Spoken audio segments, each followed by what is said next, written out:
spring up a viper. Its fruit will be a darting, venomous serpent. The poorest of the poor will find pasture, and the needy will lie down in safety. But your root I will destroy by famine. It will slay your survivors. Wail, O gate, howl, O city, melt away all you Philistines.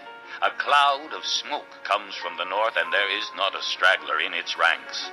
What answer shall be given to the envoys of that nation? The Lord has established Zion, and in her his afflicted people will find refuge. Chapter 14.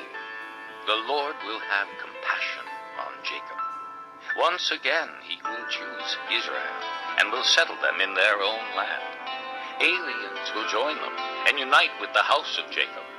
Nations will take them and bring them to their own place, and the house of Israel will possess the nations as men servants and maidservants in the Lord's land. They will make captives of their captors and rule over their oppressors. On the day the Lord gives you relief from suffering and turmoil and cruel bondage, you will take up this taunt against the king of Babylon. How the oppressor has come to an end. How his fury has ended.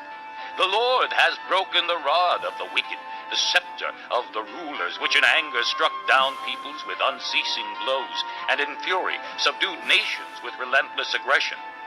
All the lands are at rest and at peace. They break into singing. Even the pine trees and the cedars of Lebanon exult over you and say, now that you have been laid low, no woodsman comes to cut us down. The grave below is all astir to meet you at your coming. It rouses the spirits of the departed to greet you. All those who were leaders in the world, it makes them rise from their thrones. All those who were kings over the nations, they will all respond. They will say to you, you also have become weak as we are. You have become like us. All your pomp has been brought down to the grave along with the noise of your harps. Maggots are spread out beneath you and worms cover you. How you have fallen from heaven, O morning star, son of the dawn. You have been cast down to the earth, you who once laid low the nations. You said in your heart, I will ascend to heaven. I will raise my throne above the stars of God. I will sit enthroned on the Mount of Assembly, on the utmost heights of the sacred mountain. I will ascend above the tops of the clouds. I will make myself like the Most High. But you are brought down to the grave, to the depths of the pit. Those who see you stare at you. They ponder your fate. Is this the man who shook the earth and made kingdoms tremble? The man who made the world a desert, who overthrew its cities and would not let his captives go home? All the kings of the nations lie in state, each in his own tomb.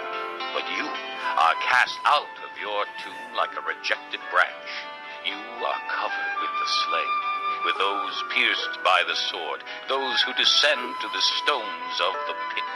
Like a corpse trampled underfoot, you will not join them in burial, for you have destroyed your land and killed your people. The offspring of the wicked will never be mentioned again. Prepare a place to slaughter his sons for the sins of their forefathers. They are not to rise to inherit the land and cover the earth with their cities. I will rise up against them, declares the Lord Almighty. I will cut off from Babylon her name and survivors, her offspring and descendants, declares the Lord. I will turn her into a place for owls and into swampland. I will sweep her with the broom of destruction, declares the Lord Almighty. The Lord Almighty has sworn, surely as I have planned, so it will be, and as I have purposed, so it will stand. I will crush the Assyrian in my land. On my mountains I will trample him down. His yoke will be taken from my people, and his burden removed from their shoulders. This is the plan determined for the whole world. This